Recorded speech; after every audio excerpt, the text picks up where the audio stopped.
Good evening. Welcome to this event. I'm really glad that we have so many people. And first of all, I want to thank Maria Staszkiewicz, who had the idea because you found the book, the Polish version, in a library in Poland. Yeah, and Maria came back and contacted me and asked me if we wouldn't do something together. And since I know Brian, I thought, yeah, that's a great idea. So I invited Brian. And so Maria Staszkiewicz is from the Polish Cultural Council. So we are co-sponsoring that. So Pitt and the Polish Cultural Council. And I also want to say thank you, Chester Wawrzonek, who is the president of the Polish Cultural Council in Pittsburgh. Yeah, we also have a large group that is on Zoom. Yeah, so we hope that the connection will hold. We'll record the event.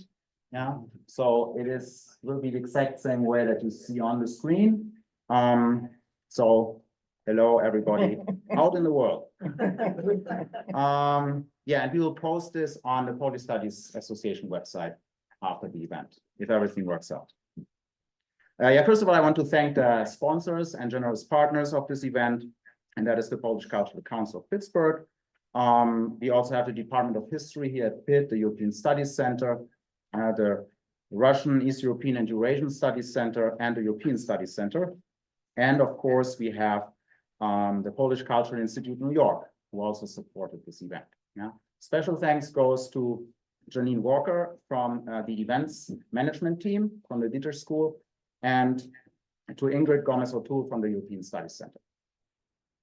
Yeah, and finally, I want to thank the Polish Studies Association, so they will make this event available then on their YouTube channel.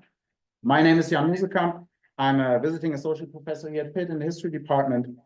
And I'm also on the board of the Polish Studies Association, so that's why we can post it there.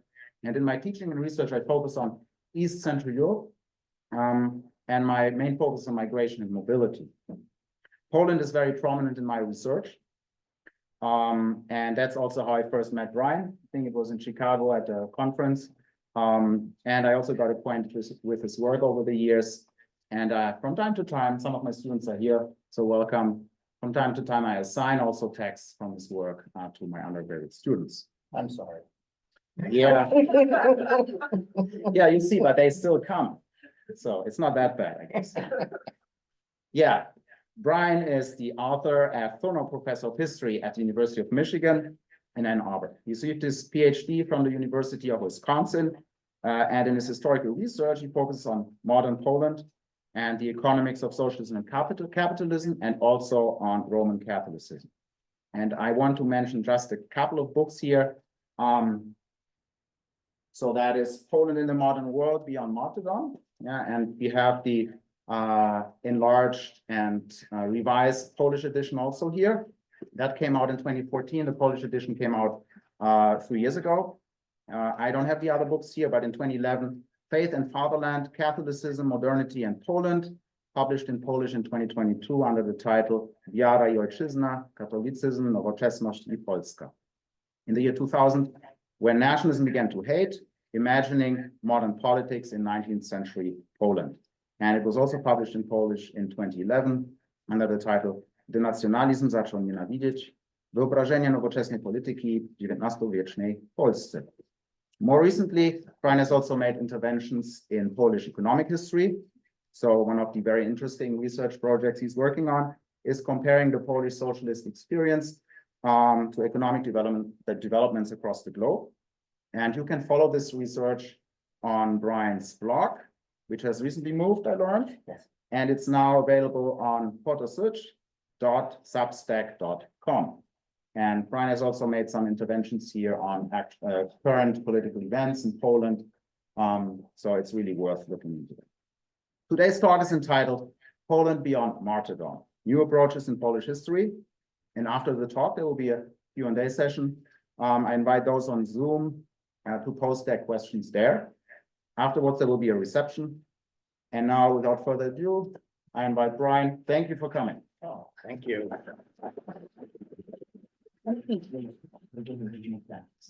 That's this one. Okay. Well, thank you, Jan, for that great introduction. Thank you all for coming. Thanks, of course, to the sponsors who brought me here. This is a very special trip for me. Because this is in many ways a return home. I'm from the Pittsburgh area. I grew up about an hour away from here, just to the north, a little town called Mercer. But my mother's side of the family is much closer than that, from Millville. So this was very much a return to my roots, and I took advantage of that to spend the morning in today's wonderful weather, going to visit some of my family's my heritage sites. I thought I'd actually use that family connection to start my talk today. So, okay.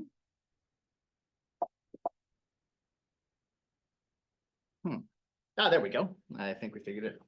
So this document from the 1910 census shows my great-grandfather, Stanislav Pulaski, and his family in their neighborhood, actually not yet in Millville. It's like a different neighborhood at first, and then moved when the mill opened up. And it actually had some very interesting details on it that will, I think, lead me into the topic of my talk today. The census takers, because back then people went door to door and took the information for the census. They had some problems because one of the columns said place of birth. Place is a very tricky word.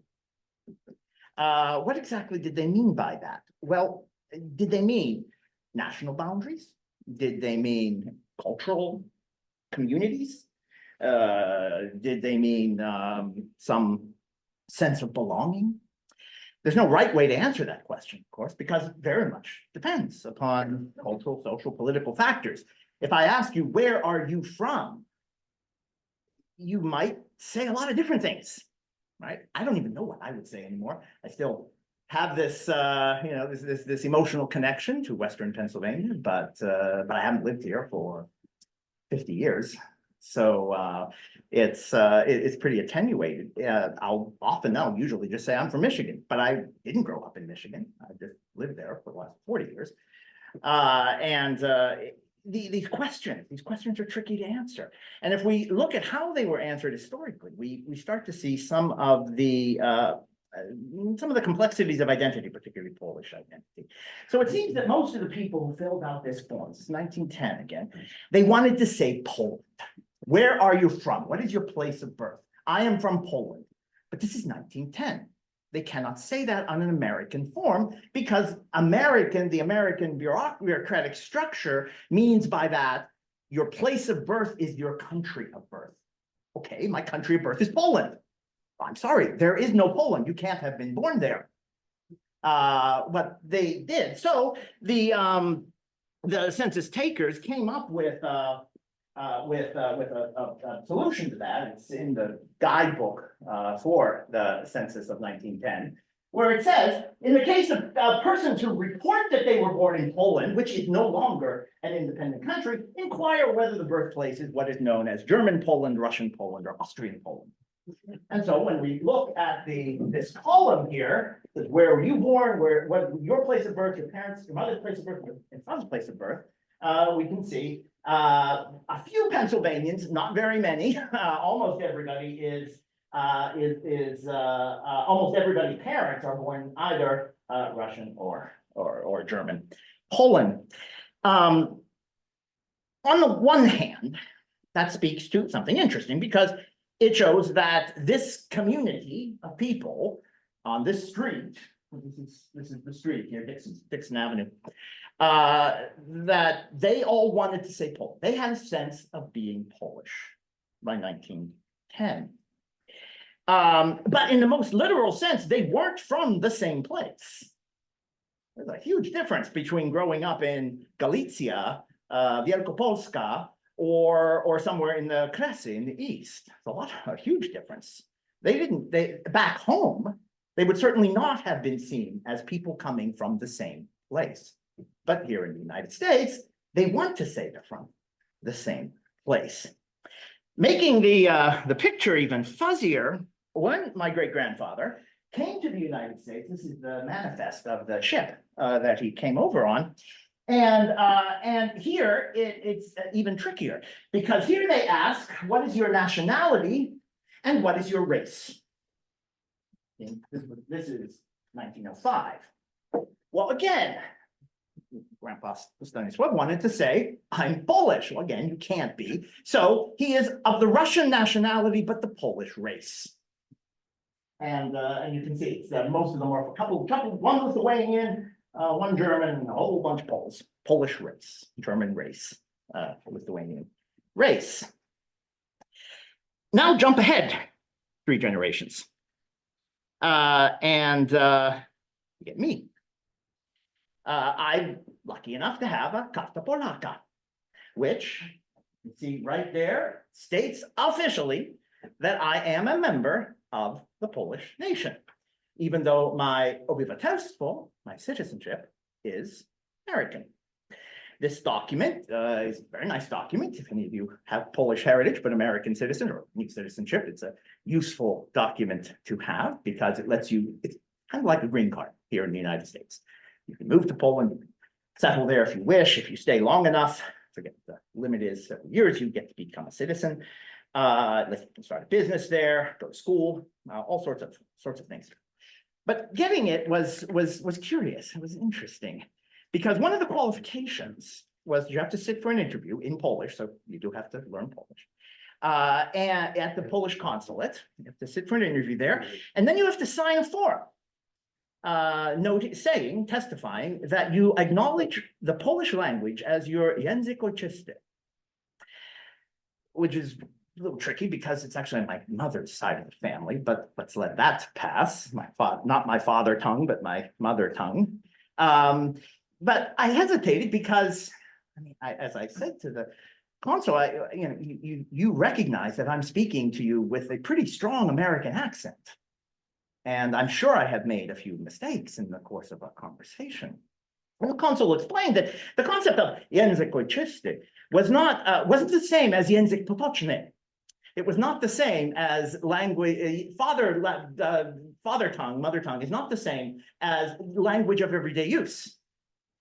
In fact, it was a statement of identity, a statement of belonging. Yeah, sign on to that because it is. The point of all this is to stress that identity, place, culture, language, ancestry are all extraordinarily messy terms, very confusing terms, and they don't overlap in predictable ways historically. They are instead terms that are always shifting, and they're hard to pin down. They're moving as we try to study them. The seemingly simple question, where are you from and who are you, are in fact extraordinarily fraught questions. And one reason that they are fraught is because they're held together, all of these terms, place, identity, language, ancestry. What holds all these words together are stories. Histories, but stories. Stories that have that are written in a certain genre. Now, the story that needs to be told about Poland is how did it come to be that all the people that filled out these forms wanted to say that they were, in fact, Polish, that was the identity they wanted to claim. And the story that I think brings us into that is the story of martyrology. Martyrology is a very old term. You can see in Latin, going way back, historically, a martyrology was a book of saints' lives, martyrs, specifically martyrs' lives. And it was very, very popular in medieval, early modern Europe. These were texts that told the story of a life organized around the death, where the death was the focal point of the story. In terms of literary taxonomy, the martyrology is a subset of the broader category of the tragedy. And as with any, bring back your memories from high school English class here, or literature class, the tragedy has a few features that are common to it.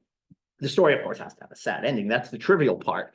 But one of the characters in a tragedy, in any tragedy, has to evoke your sympathy and pity. You have to feel that person's pain as they endure that tragedy. That's one of the things that makes the tragedy tragic and makes it work, makes it function as a genre that pulls you in and, as most authors would hope, teaches you a lesson.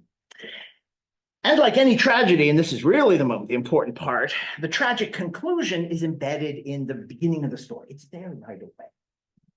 You know, if you're reading Lear or Hamlet, you know those guys are going to come to a bad end.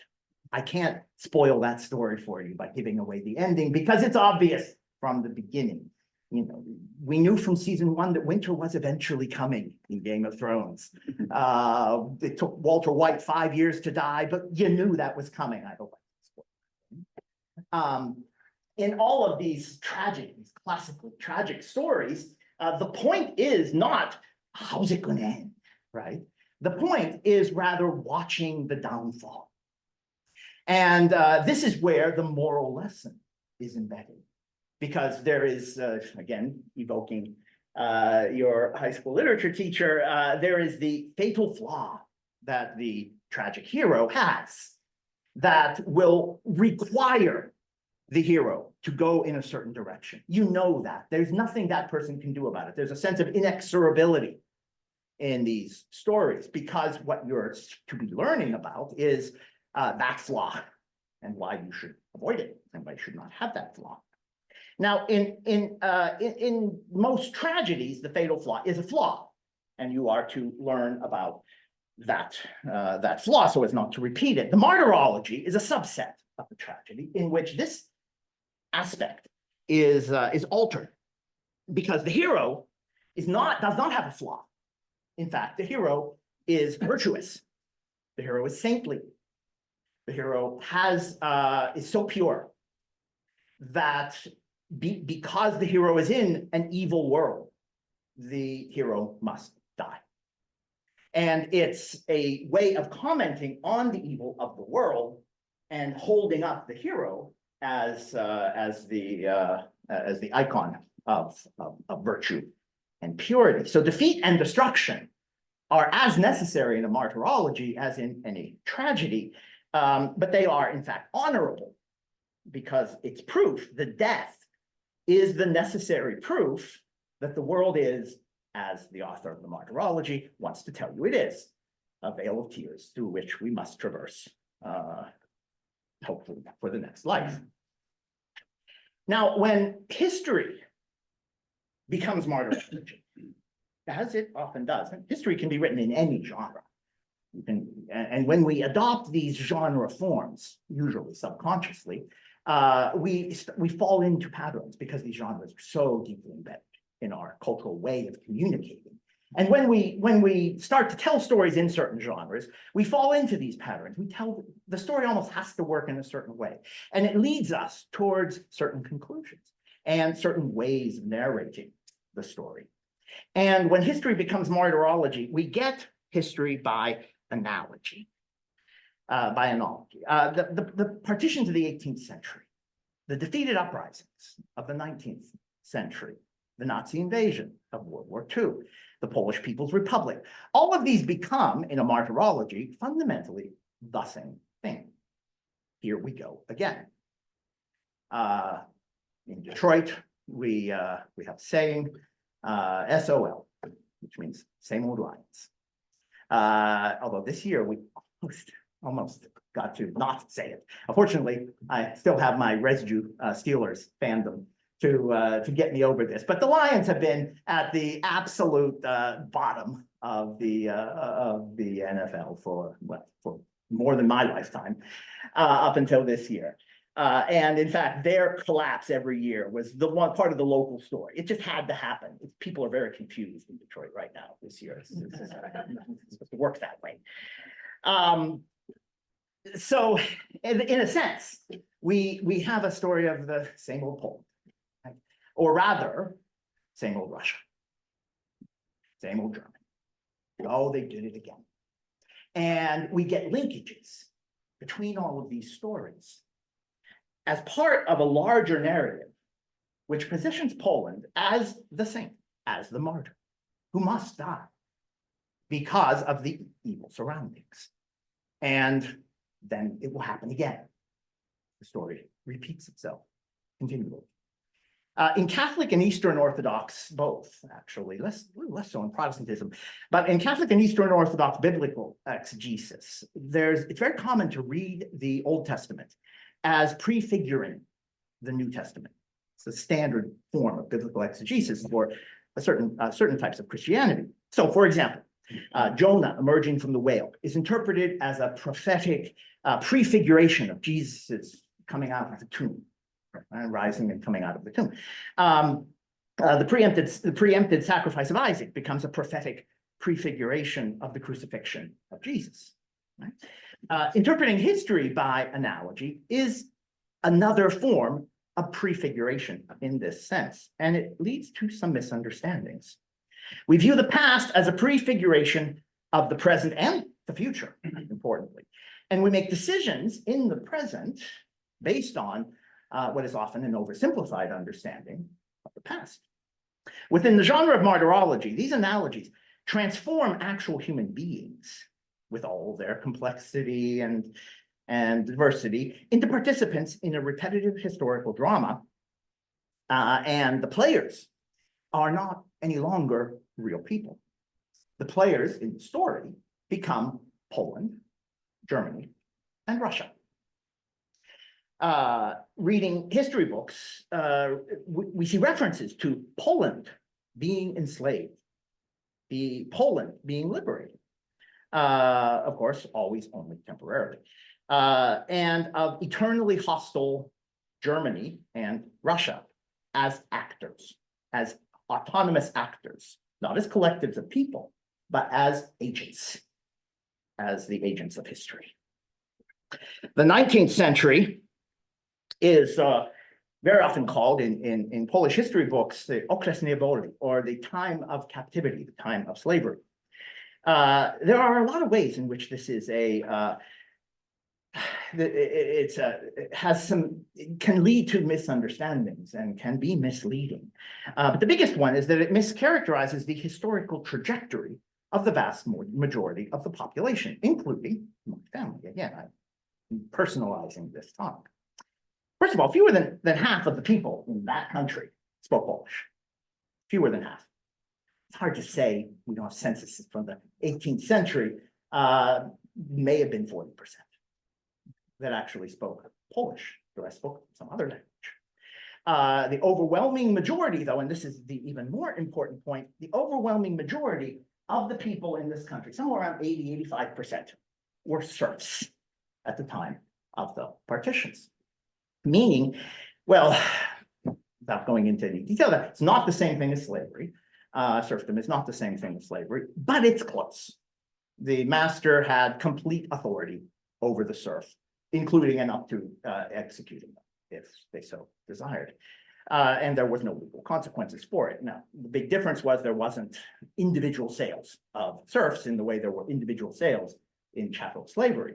But on the estate, the human relationship was very, very similar. For these people, nothing was lost with the partition because they did not belong to any state. They belonged to their master. They were property. And that is most of our ancestors, if speaking to an audience of Polish Americans, because not too many Polish nobles emigrated. Most of us come from peasant heritage. And that means we come from serfs. And that means that at the time of the partitions, our ancestors lost nothing because they were serfs before and they were serfs after. And the legal status didn't change. Didn't change at all. It began to change over the course of the 19th century. And had Poland continued to exist as a country, undoubtedly there would have been a process of liberation that I think is beyond question, because everywhere else there was as well. But The story for a peasant family is not a story of a czas niewoli, of a time, of a period in the 19th century of captivity. It's a story of liberation. Because over the course of the 19th century, we gradually see the liberation of the serfs, the granting of freedom to the serfs and winning of freedom, because they it didn't just was handed to them, they very much took it. Poles are taught to remember, of course, the January insurrection of 1863, the so-called January uprising, and it's something that every Pole learns about in school, a very big moment in Polish history. It failed, and it is therefore very easy element to include in a story of martyrology. But one of the reasons it failed is because the only people who fought, with some exceptions, but almost entirely, the people who fought were the nobles, who did have a sense of Polish identity that was very strong. The peasants did not, and they did not join the nobles. And to expect them to have done so was unrealistic, because the authorities, the Tsar, of course, was doing whatever he could to suppress the uprising. And one of the things he did is to promise the peasants, make it clear that he had the power, the Tsar had the power to grant them liberation. And their Polish nobles, their masters, their owners, weren't going to do that. Now, there were radicals in the Polish movement who were calling for liberation if the uprising was successful, but that's very contingent. And not all the members of the uprising agreed to that policy. So this was very controversial at the time. It was, in fact, unfortunately for Polish history, it was the Tsar that emancipated the serfs. They had already been legally emancipated in the sense of they were no longer legally property. That had been done by Napoleon, another foreign overlord. But it was Alexander II that enacted a land reform program, a sort of reparations program that gave peasants some land. This was huge. And this made Alexander extremely popular among the Polish peasants. And in a very savvy propaganda move, the Russian government had a fundraising campaign shortly after the January uprising among peasants. They made sure, they were careful to make it voluntary, because that was the point. They had to show that the peasants were, in fact, with the Tsar. And the fundraising campaign was to build this, which you will not see anymore. That's Częstochowa. And that is the statue to the Tsar Liberator. And it was entirely funded by a fundraising campaign among liberated Polish peasants. And it stood on the stairway leading up to Jasna Góra until 1918, when, of course, Polish independence was taken down. Already at this moment, though, so this came up in 1889, I think. Already at that moment, things were changing. And among the peasantry, you do start to see, for the very first time, really, some affiliation, some identification with Polishness, which hadn't been there before. In the 1880s, 1890s, early aughts, there are lots of magazines and newspapers going out to villages that are promoting a sense of Polishness. Illustrated periodicals of a variety of political persuasions, all of which served to build up this idea, this message above all, that you are Polish. If you can read this, you're Polish because you're reading Polish. And in fact, literacy was gradually spreading, very gradually, but it was spreading. Usually every village had at least one or two people that could read and who would read the papers to everybody else. And so over the course of several decades, you begin to see this spreading, particularly in Galicia, which is the area where the biggest bulk, the biggest sort of cluster of migration to the United States during the Great Migration happened. In Galicia, Poles were in charge of Galicia. That was technically, it was part of the Austro-Hungarian Empire, but it had, for most local matters, it was sovereign. And so Polish was the language of governance there, and these sort of periodicals were very much encouraged. Up in the Russian Empire, not so much, but there were still opportunities to get periodicals like this out into the peasants' hands adequately, so that you begin to see this rise of Polish identity. And that is why it came to pass that when my great-grandfather came over, and by 1910, all of his neighbors wanted to identify themselves as Polish. And that is why it came to pass that when I went to Millville, which is where my family's from, this morning, I found my family's my grandparents, great-grandparents' grave, and very interesting place. If you haven't been to St. Stanislaus Cemetery, I urge a trip out there. Although I warn you, there's no bus line. The bus goes to Evergreen Street in Millville, and I looked at it and I thought, oh, it's a mile. It's not a big deal. And then I forgot. Oh yeah, Pittsburgh. A mile like that way. So I got my workout this morning. Anyway, if you go up there, what you'll see is it looks like one cemetery as you're approaching. It's huge, really, really big. And everyone's Polish. Yeah, we got the Szymańskis, we got the Paszaks, it's everyone's Polish. Until you walk around a little bit. Now, my grandmother, actually, she married a German. Spittner, grandmother's. She was the daughter of Stanislav and Valeria, and she married a German. And this part of the cemetery, all German. All German names. And if you take about over here, and this surprised me, this was interesting. You have some other East European residents. From Millville. It's no separation in this cemetery. It's all like it's one, but of course each area is for a different national group. And it's huge, massive. Although Google has put St. Stanislaus Catholic Cemetery right on top of the Jewish cemetery. Oh well, move it over a little. But you have this massive cemetery, but everybody wanted to be buried with their co-nationals. And that was by the 1930s. So you can see the process of creating an identity, of creating Polishness through a story of liberation and a story of a lot of political activism from a time when people didn't tend to identify with Polishness and peasants didn't, to a time when they did. And the act of immigration actually had a big role to play in that. So already you can see how the analogy of martyrology makes you not look at certain things about Poland's past, particularly when you look at the 19th century. This is also true when we get to the Second World War. Now, this is certainly the chapter of Polish history when any narrative form based on tragedy is going to seem most compelling. Certainly don't need to remind anyone in this audience that Poland suffered more during the Second World War than many other countries. This is per capita. If you take the absolute figures of people who died in the Second World War, Poland falls to, I think, third place after the Soviet Union, and then second place is China, and then Poland.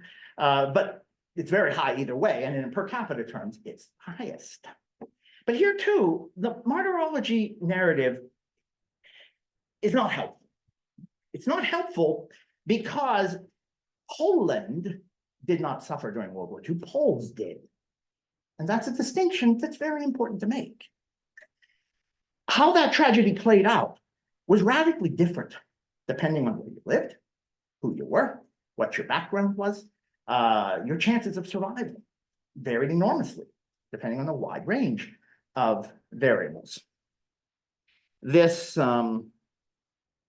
aerial photograph of Warsaw in 1945, I think, captures very eloquently the complexity, the impossibility of talking about Poland's experience during World War II.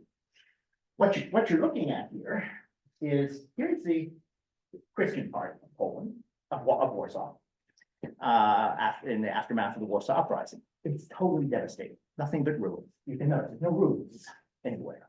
Everything is burned down, uninhabitable. About 80% of the buildings were declared uninhabitable after that was over. This is a Jewish ghetto. There's nothing there.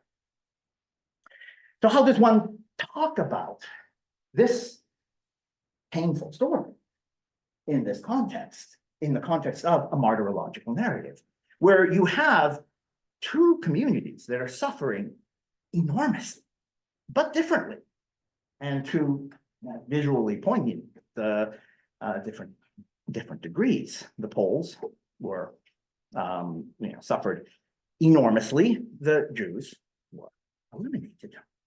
If we dig a little bit deeper into the statistics, those are the images of the two parts of town: devastation and nothing.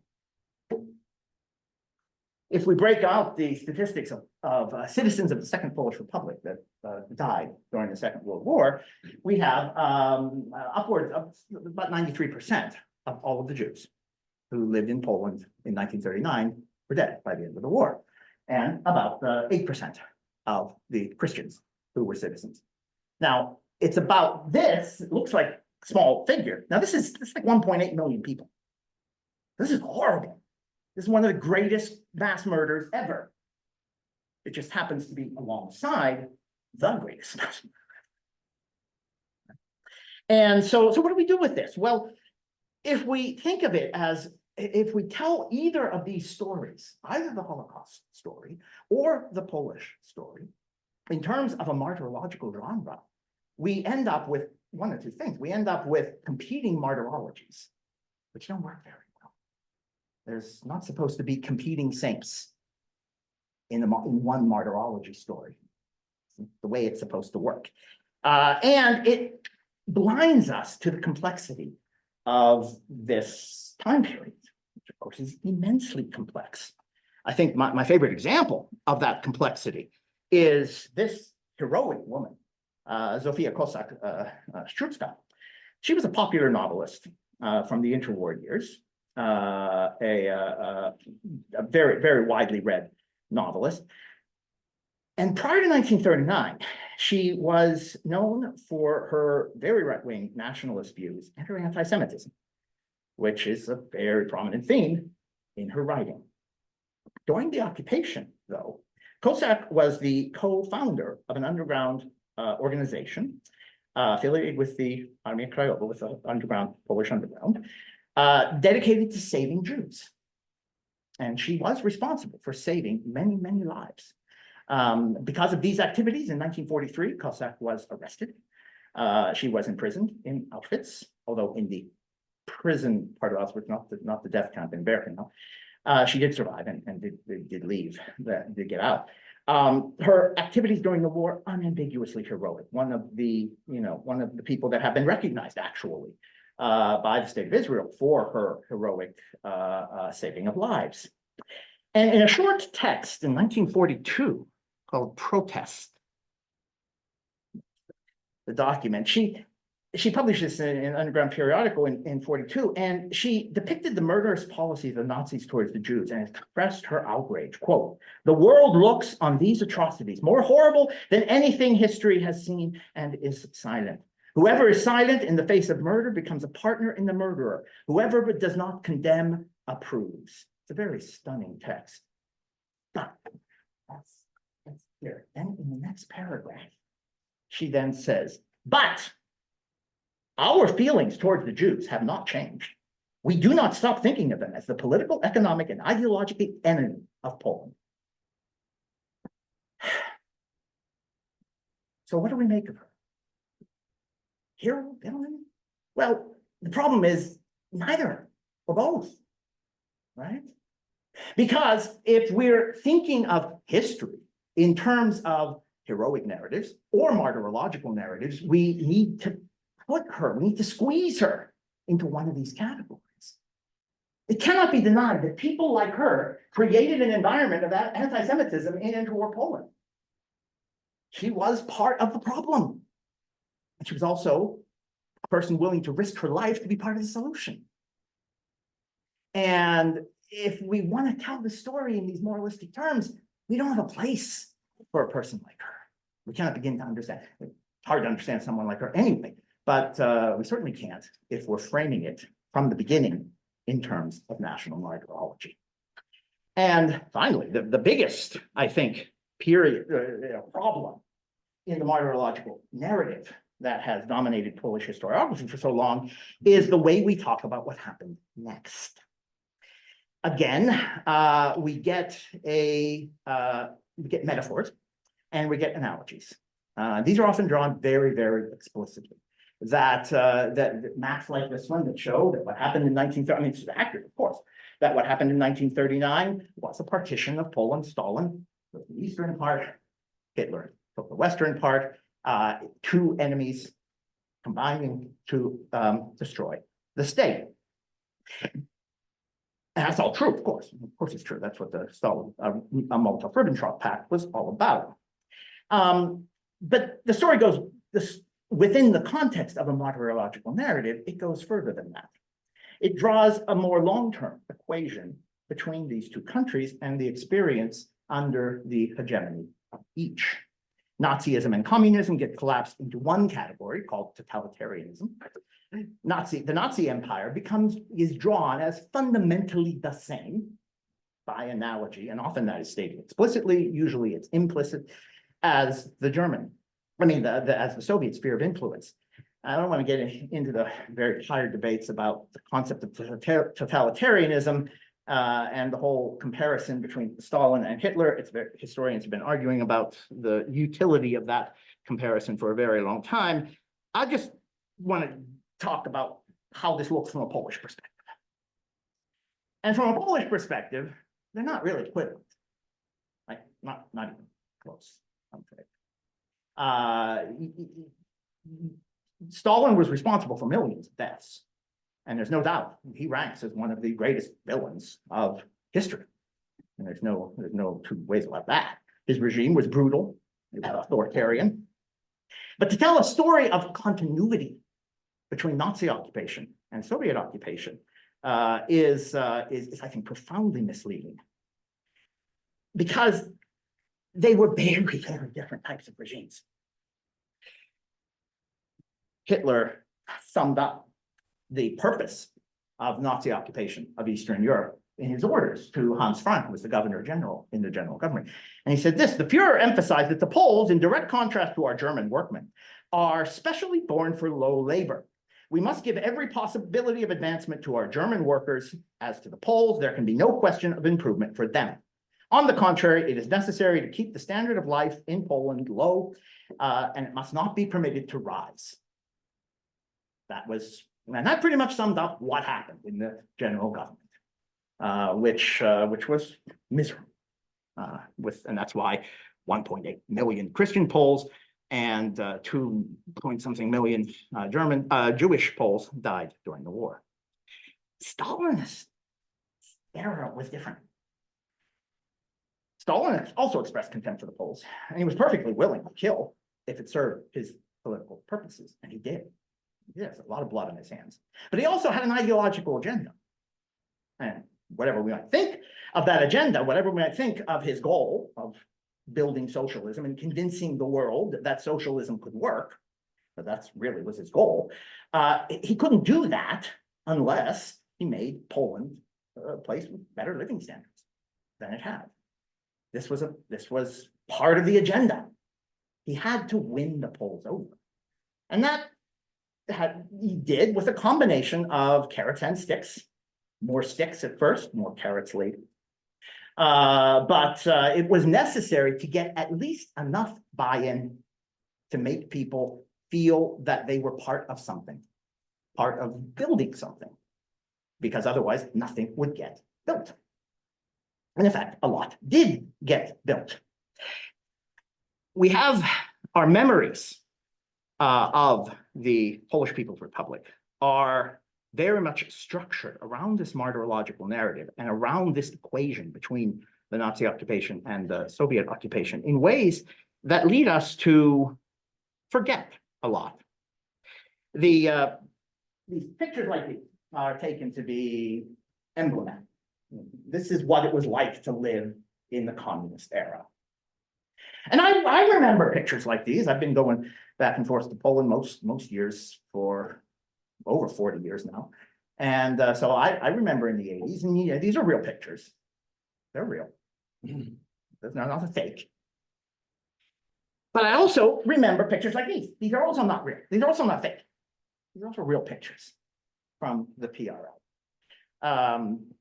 There were times where there were real shortages. There were also times when you could go to a grocery store, especially if you live in one of the larger cities, and find pretty abundant goods. Now, it was still, it didn't hold a candle to living in the United States, because there would be like, there would be one shelf and it would have rice, and the brand of rice was rice. It was very bland, but it wasn't always an empty shelf. In fact, quite the contrary. And this helps explain surveys like this one. I remember when I first saw this was in the year 2000. So it's 10 years after. And by 2000, incomes and most measures of living standards had recovered after the great dip of the 1980s and 90s to more or less back where they had been in the 70s. So times were starting to look up again. And in that context, they interviewed people in Poland and asked them, how do you assess, I'm sorry, you can't see that there. How do you assess the period of the PRL, the Polish People's Republic, communist era? How do you assess the communist era? And it's split right down the middle. I was flabbergasted because everybody I knew said communism was terrible. My own memories of the 1980s were horrible. Who in the world is saying they liked it? And more so, how is it possible that there are more of them than there are saying they didn't like it? What is going on here? Well, a lot of this is a sort of selection bias here. Everybody I know is sort of in the professional class. They're mostly university type people. That's who I tend to hang out with. A few my in-laws, a few others come from working class backgrounds, but mostly the people that I know in Poland are people like me here, professionals. And they didn't like the PRL. And of course not. If you're a writer, a teacher, of course you're not going to like a country in which there's censorship and in which in which political life is closed down. But you know what? Not everybody is living in a university. And just as we all know, I've seen this story on both sides of it. In 2016, when so many of my friends were saying, "How did Donald Trump possibly win? I don't know anybody who supports him." And then when I go home to my family in Kansas, how in the world did Joe Biden win in 2020? Nobody supports Joe Biden. Right? Well, who could support communism? Nobody supported communism in Poland. Well, a lot did. The party itself was a large organization, although that doesn't explain it. That doesn't begin to explain this number. There are a number of ways in which we can explain this, but the point is that it's not crazy. Or even if we think it is crazy, it's true, so we got to deal with it. There were a lot of people, polls as good as any other polls, who did not feel that the 40 years of PRL was a bad time. Another survey broke this down by age bracket. And this I think really tells us quite a lot. Those born earlier have a much more positive view of the PRL.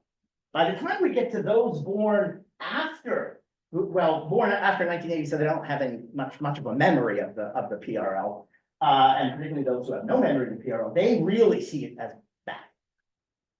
Those who lived who were born in the 70s, and so their memories, like as a teenager or maybe a young adult, they already also are more split down the middle.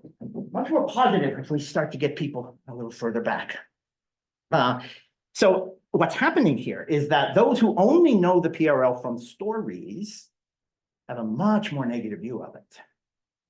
And those who know it, who lived through the entirety of it, not just the last 10 years, but the entirety of it, have mixed feelings. Negative feelings and positive feelings. And it depends on who you ask. One of the reasons is if we take a chart that shows the economic growth. This is GDP, which, you know, a lot of problems with GDP. Let's not get into that, but it measures something. And if we look at GDP per capita in Poland, we can see that someone who, especially someone who might have remembered the interwar years, is going to remember, very strategically, stop the chart in 1978. But they're going to remember a period, they're going to remember 3 decades of amazing growth.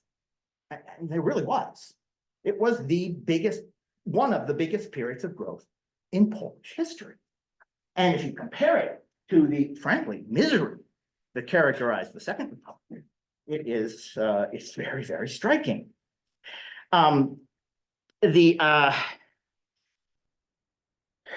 forget today, I think, all too often, what Poland was like in the 1920s and 30s. It was really, really bad. That is why so many of our ancestors came to this country at that time, because it was desperate. The level of poverty, the level of malnutrition, the human suffering of the Great Depression in Poland, and even before the Great Depression, was really bad. It was really, really awful.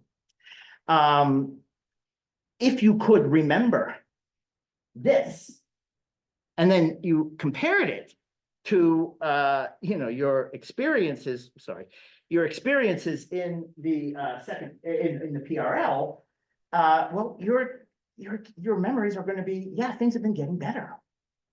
And if you froze everything in 1978, and you're standing there in Poland in 1978, and you just look at economic matters, you would have to say, well, clearly socialism has proven its superiority. I think back to what it was like under capitalism, it's awful. Under socialism, every year's gotten better. And this is income. And so this is, and it's adjusted for inflation, and it's actually PPP dollars, which for any of the econ nerds means that it's based on a purchase, based on a packet of goods. So even it calculates in shortages that are present. So these are actual living standards. We see it no matter how we measure it. Meat consumption in Poland. It's just going up, not always up, right? It's a little bumpy, but it's going up and up until it does crash. Now here, this chart takes us all the way to the 1990s, or the end of the 1980s.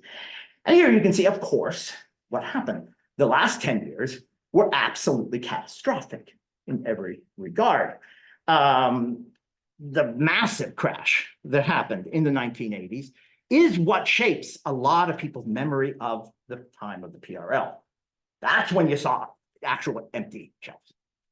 You would occasionally see them before as well, but it was sporadic. Rationing mostly had ended. It was brought back after 1980. The depression, and I think that's really the only word for it, that hit Poland in starting in 1979 is longer and almost as deep as the Great Depression. Twice as long and almost as deep. So the blue line is the Great Depression, and the red line is what happened after 1979. Unimaginable catastrophic crash.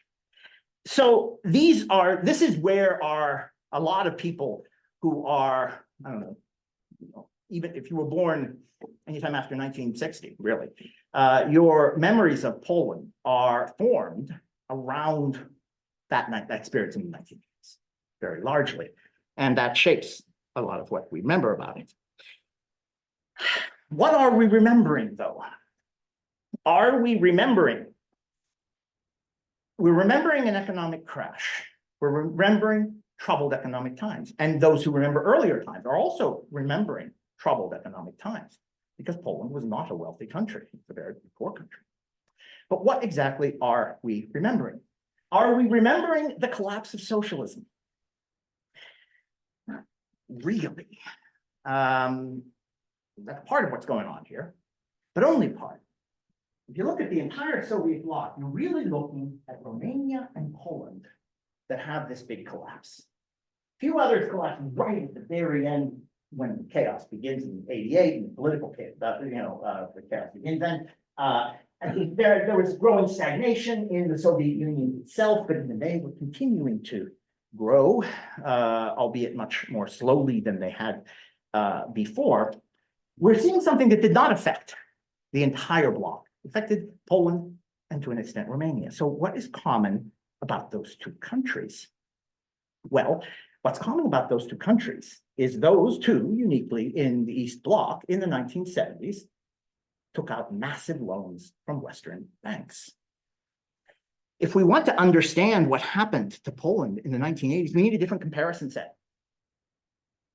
Pull in Mexico, Brazil, and Chile, and suddenly we see, aha, that's what's going on. This was a debt crisis. That's what Poles were experiencing in the 1980s, a debt crisis. Grossly mismanaged public financing, ineptitude, no question. Terrible decisions made by the Garrett government, although it can be argued whether that's 2020 hindsight. We can talk about that, but it got to the point where by the time we hit the late 1970s, we have about 80% of all of the export income that the country could generate going to pay debt servicing. Not even pay, no, forget about the principal, just paying off the interest, so you not go into default. That is a crisis. And that is, in Latin America, they call it la década perdida, the lost decade. And it was lost to Poland too. Actually, it was 20 years. And it was a debt crisis. And the causes are very much rooted in the world of international finance that led to the debt crisis in Latin America too. There's a story that is told there, but it's never told in a way that links these two parts of the world together, because those who study socialism say, well, this must have had something to do with socialism. Those who study capitalism say, well, it's obviously inherent to capitalism to create this debt crisis. Well, it happened in both. It happened in both. There's another story there. And this gets me and helps me wrap up here, that the story of martyrology that depicts the time of the Polish People's Republic as this sort of unambiguously dark time is one which doesn't let us even think to see, like, I wonder if it's similar to Mexico, right? Because, well, how could it possibly be? That's a different martyrdom. Nowadays, of course, Poland is thriving, especially if you go to the cities. Take a look at Warsaw. Warsaw in 1970, Warsaw now. I mean, it's every year I go over, the city has a new skyscraper, usually 2 or 3. The transformations have been stunning. And this has led to people correctly saying that right now we are living in a golden age. It is indeed the second most dramatic period of growth in the history of the country. And Poles' living standards today are vastly better than they ever were under communism. But here is where we fall into another trap, a memory trap, a perspective trap. We see something like this. How could it possibly be? Warsaw and New York are almost on a par with each other. Not quite, but pretty darn close in terms of incomes. If take the United Nations Human Development Index and use medians instead of means, which is important in this case, you can find that Poland is just 2 places below the United States. The blue is the United States, the red is Poland. These are the richest countries in the world, right here. Poland's doing great. But, as I said a moment ago, if you had been living in 1978, you would have said exactly the same thing. Because here, what you're seeing is the PRL, Polish People's Republic, and the Third Republic, taking their starting points, going 30 years. It's the same. It's the same. Now, the lived experience in each case, very different. Totally different political systems, it's a whole other area, different in a million ways. But in terms of living standards, in terms of just daily experience of life, we see that they're actually the same. We can do this for income as well, and it shows the same thing. Now, there are huge differences. There's the gap between rich and poor during the PRL was relatively narrow. It was about the average factory manager earned about 8 times that of the average worker at the same factory. So really, definitely, there was quite a bit of inequality. As we know, there's tons of corruption. Today, the gap is much bigger than that. Much bigger than that. And so again, we get to the Warsaw numbers. If you're living in Warsaw and you have a professional job, you're living as well as anybody in Europe. If you're living in, I don't know, Podkarpacie, in a village, you're definitely not living that well. The story is sort of concealed by the aggregates. And the same would have been true for parts of the PRL as well. But as in the aggregate, we're seeing basically that the advocates of socialism have nothing to say. They lose their argument here because capitalism does just as well. People who want to argue for capitalism, they also are stuck because you cannot say, if your only thing you're concerned about is growth and standards of living, they both work and they both fail.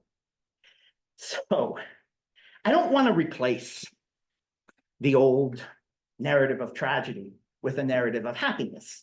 I love my little Stuffy here, but he is no more the emblem for Poland's history than is the story of the martyr. Because in truth, and this is my point, that anytime we try to squeeze a history of millions of people into a narrative arc that has either a heroic or a tragic ending, either way, we're going to profoundly distort the lived experience of the people who were actually trying to study as historians. And our task should be to study them on their own terms in all their heterogeneity. So thank you very much for your time. And I'm eager to take any questions. I presume there are ways, hello, Zoom, to talk to you as well. Okay, so why don't you take the questions from the room? Okay. I'll check what's on. Okay, you check what's on there. I will get a drink of water. Yes. Yes, sir. So way back at the beginning of the talk, you presented your Carta Polaka. I'm curious as to how accepted are you in Poland with the Carta Polaka? Are you seen as a national? Are you seen as someone of heritage, or as more of an immigrant? So my primary residence is in the United States, and I spend at least 9 months of the year here because I teach at the University of Michigan. So I'm an American. I was born here, far from here. Yeah, I'm an American in that sense, and that is clear. When I speak Polish, I have an accent. However, there's always this moment of confusion. How is it you're speaking Polish to us? What's going on here? And then I say, oh, I'm a Polish ancestor. Oh, okay, that explains it. And so there is the existence of the Carta Polaka represents the fact that there is an openness towards that kind of not immigration, but it's thought of as return. And so there's a real openness and excitement when someone who's 2 or 3 generations ago their family left has come back. And so there's enthusiasm, and I've never received any skepticism or anything like that. I don't pretend to be anything I'm not, and I'm clearly a citizen of the United States with all of that implies. But among my colleagues in the history department at University of Michigan, I'm the Polish guy, right? And indeed, again, was gracious enough to mention my my Substack. It's called Polish Polemics. It's very Polish. And I mean, the students always note this right away. Ah, you're so Polish. You always bring up Poland. You're always talking about Poland, even when the subject is something else. Yes, of course I am, because I am. It's my life, and it's not only my profession, but my avocation as well. And so, in the United States, I'm really Polish. In Poland, I'm really American. I can find it pretty easy to slide in that regard. The Polish card. It was first created in order to create opportunities for those who had been resettled from the eastern borderlands in World War II. That was its initial purpose. And so initially, a lot of the people coming in over the Karta Polaka were people from Kazakhstan, who often barely spoke Polish. That was one reason why they were generous with the language part. Yeah, it was a way of reintegrating people who wanted to go back to Poland from there. Then a few years after it was up and running, the program was extended to Polish, anybody around the world if you're Polish heritage. And it gives you free admission to all the national museums. And, that's always cool. It gives you a discount on PKP on the trains. What else did it give you? Yeah, you're not a citizen. Obviously, it's not a passport, but pretty much everything but that. If you have that and a peso social security number, you can use the healthcare system. Yes, sir. So first of all, thank you for coming here. I noticed you're also a Madison alum, you said, right? Yes. We have an amazing Madison community here, from a distinguished professor of history, the chair of the EAL department, distinguished professor of sociology. We have most of our faculty here, it seems, are from Madison in some form or another. If not Madison, then they're from Chicago. But thank you for being here as a Madison alum as well. I wanted to ask about sort of nostalgia and government systems. So my family's from Brazil, and you use Latin America as a reference for sort of economic crashes and how people perceive history. And down in Brazil, there's a lot of nostalgia for the dictatorship of '64. Military dictatorship, very, very difficult dictatorship period.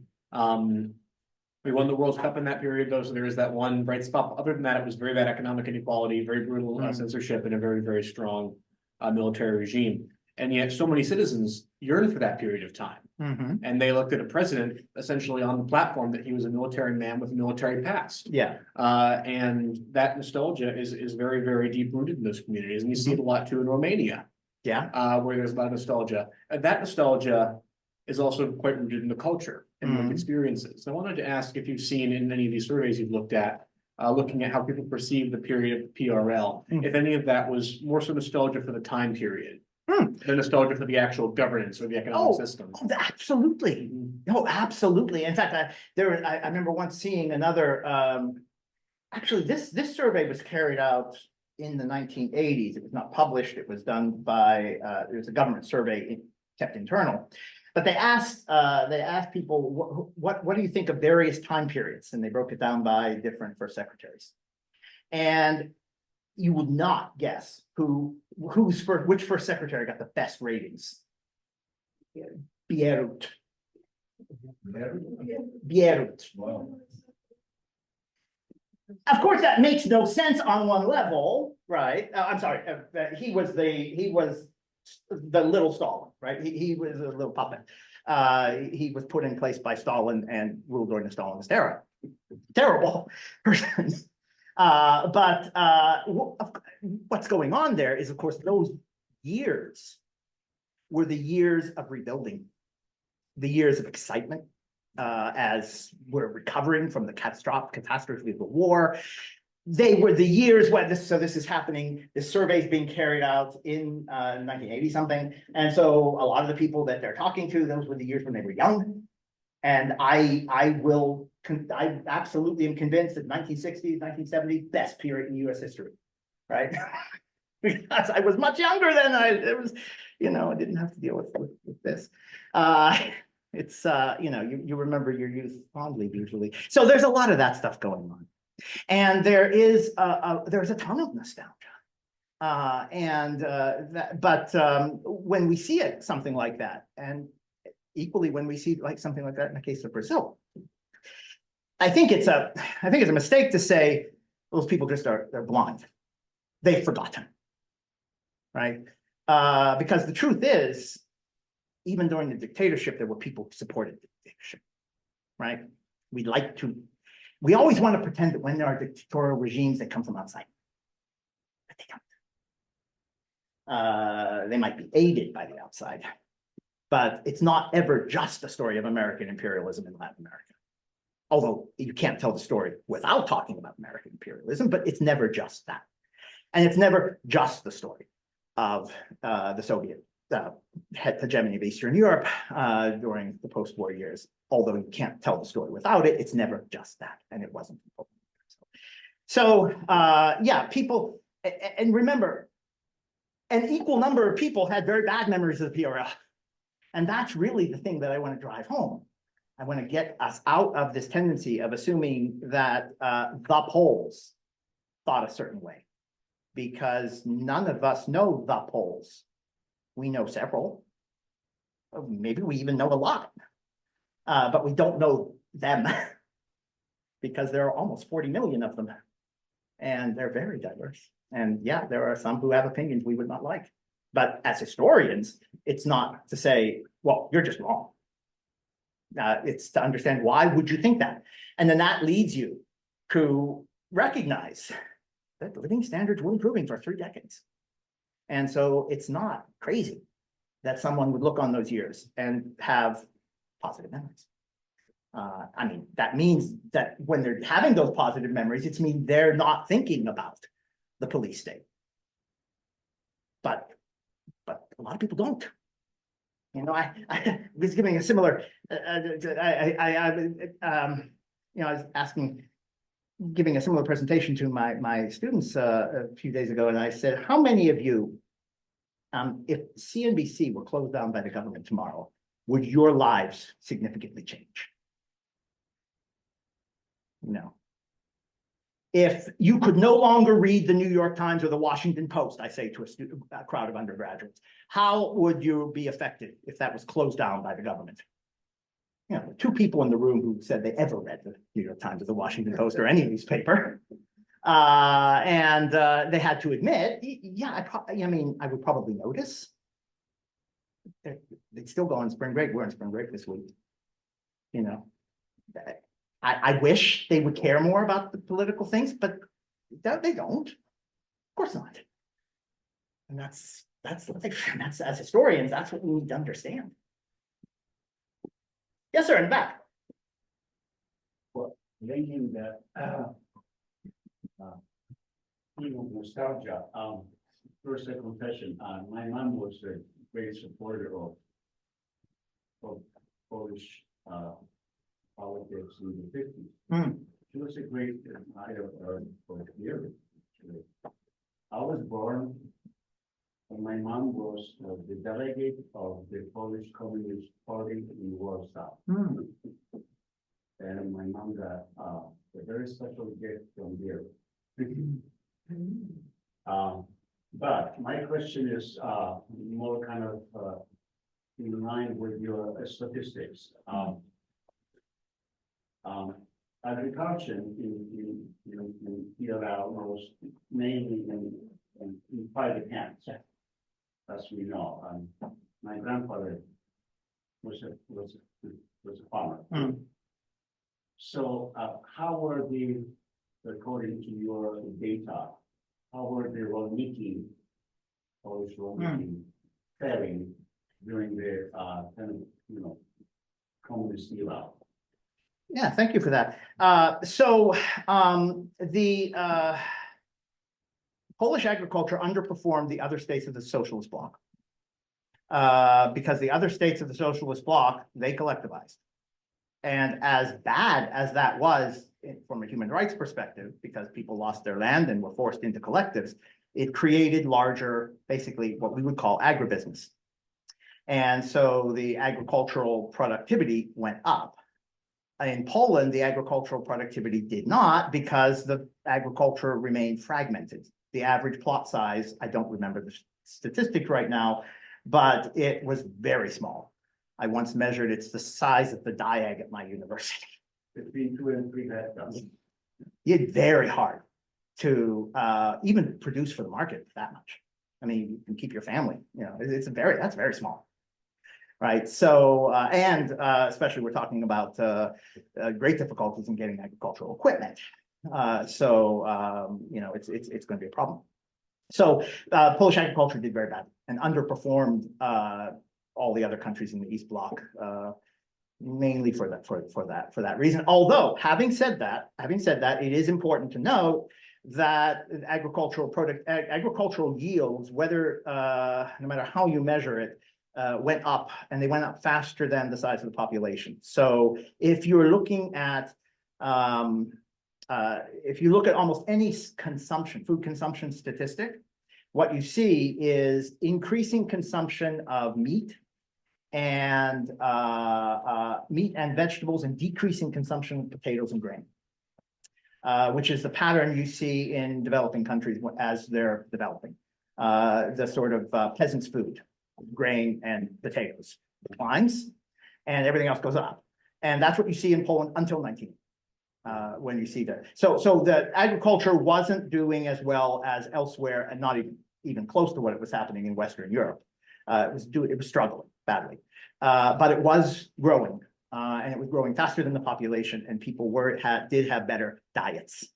And you can look at other metrics of living standards, like life expectancy. It was growing up quite consistently. Amount of income spent on food reached about a third by the 1980s. It was about 2/3 in the 1930s. So yeah, it's not a total story of gloom, but yeah, it was tough. Very tough to be an agriculture. Sir, yes. Professor, first, my name is Jan Sajkiewicz. I'm emeritus from the University. Thank you very much for all that excellent presentation, you know. And may I kind of ask you to show us your Karta Polaka? Oh, okay. You want proof of, It's gone. well, I have it in my wallet. Yes, you know why? Because, well, in this excellent presentation, which was very unusual to be frank, because, you know, the kind of cross-section of different things that happened in Poland. Of course, you know, you made a lot of I'd say, comments related to the state of mind. What does it mean, the language?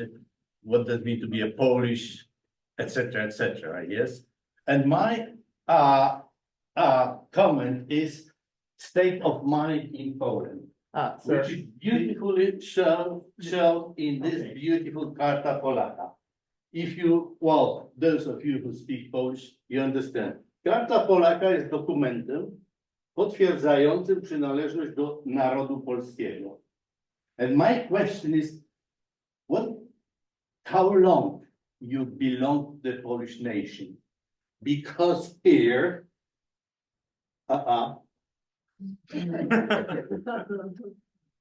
because here you have termin ważności. You know, so you can be expired as a member of Polish nation.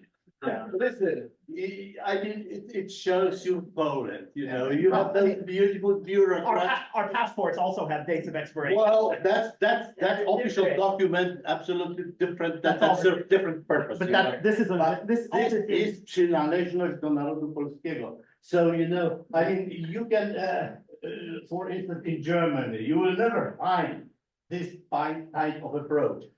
And this is question, you know, how this mindset are set up to convince us that we should support Poland, etc., etc.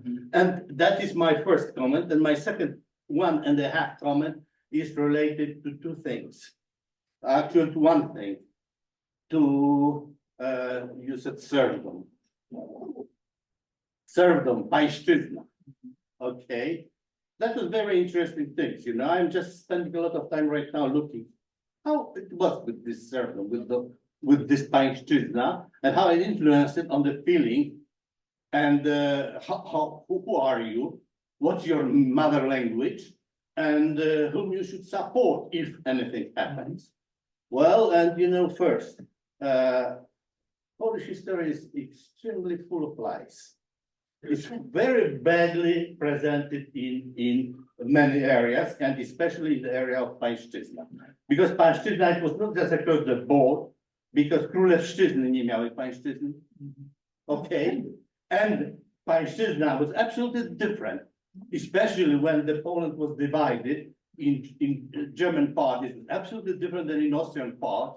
And of course, the longest was in Russian part till Alexander the Second, if I remember, 62, 63, right? And how these people reacted to that, and what is the Polish language, and what is the mother language, and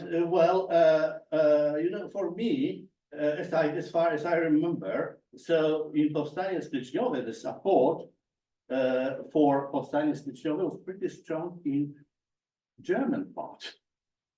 Under Prussian, of course, they were those who were under Russian part. Well, they were not so happy about this, and that was not a big support. But it was certain support. That is first. Second, recently, There's a lot of questions. yes, recently somehow I got a book written by contemporary Polish Prime Minister, Mr. Tusk. Very interesting book about his life. And in that life, he was asked, what language did you speak? And he started to tell us that as a young man, he was living in Gdańsk. He was speaking a kind of strange mixture of Dutch, Kaszub, Polish, and German. I've never heard. Oscar, have you ever heard about the variety of Polish? No. I mean, there is something very unclear going on in Poland, with the description of Poland. And that creates that confusion that we really don't know how long we're going to belong to the Polish nation, because someday bureaucrats will say that our belonging expired. Because we didn't renew our documents. Okay. Okay, I've just been told we are virtually out of time, unfortunately. Yeah, no, I mean, that one of the most exciting things about the Polish historiography today is the reassessment and reexamination of the history of serfdom. And there have been some absolutely seminal works, some of them controversial, but I could mention Adam Leszczyński's Historia Ludowa Polski, People's History of Poland, modeled after Howard Zinn's famous People's History of the United States that examines serfdom, or even better, actually, Kacper Powłocki's Hamstwo, which is about the history of serfdom and its ongoing legacies. Or best of all, and I think I could recommend that all of you catch this, Netflix 1607. I'm seeing blank faces. Oh my gosh, a room full of people interested in Poland. This is it's a comedy set on a Folbach, on a nobleman's estate in olden times. It's a satire. But it's called 1607, available on Netflix. Anybody the least interested. I was on the airplane watching a recorded version, laughing out loud, making the people around me wondering what I was laughing at. And I think I got to use it in a class because it has so many references to Polish history that you almost have to take a course in order to understand it or be Polish. So I guess we'll just have to leave it at that, unfortunately. Thank you, everybody on Zoom, and thank you, everyone here. Yeah, and if I get it right, so I'm very sorry we didn't answer Tom Kruszewski's question, so I'm sure we can send the answer. We have the questions happily. here, and we are now opening the reception part. Say goodbye to our Zoom participants, and Brian will be here to discuss any questions you might still have, and there's also a couple of books here you might want to look at. So thank you again for coming, and enjoy the reception. I have 3 copies of Salkins of China today. First come, first serve. Help yourself. Which one?